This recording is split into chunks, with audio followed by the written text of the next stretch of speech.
काहीच नाही आहे त्या पद्धतीचं. आता जे त्यांचे वरिष्ठ अधिकारी आले होते त्यांना आम्ही आमचं जे काही म्हणणं आहे ते त्यांना सांगितलेलं आहे.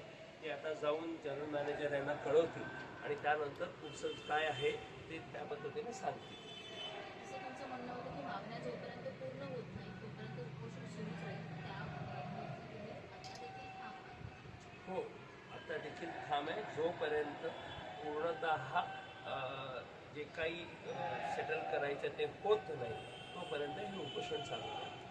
बेस्ट काम असण्याची माहिती माजी अध्यक्ष सुहास सामंत यांनी कालच शिवसेना पक्षात प्रवेश केलेला आहे. त्यांनी असं देखील म्हटलेलं आहे की आमच्या मागण्या ज्या आहेत त्याचं असं म्हणणं आहे की सरकारपर्यंत या अनुषंगाने लवकर पोहोचेल. कारण जे मंत्री आहेत ते सरकारच्याच पक्षाकडून आहेत, त्यामुळे मी हा पक्ष प्रवेश केलेला आहे असं देखील त्यांनी म्हटलं.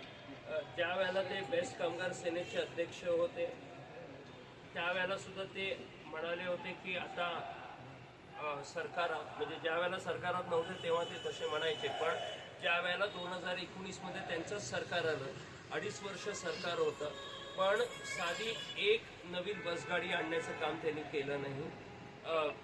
कोविडचा भत्ता त्यांच्या काळात दिला गेला नाही. असे अनेक गोष्टी त्या काळात झाले नाही. त्यामुळे सुहास सामंत काय बोलतात मी त्यांना तेवढं गांभीर्य घेतलं.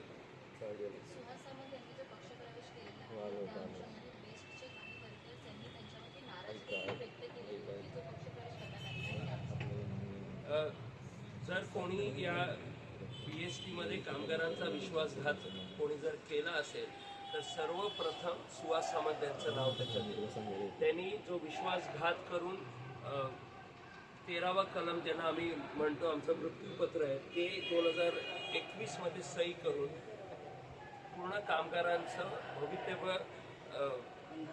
अंधारात घातलेलं आहे.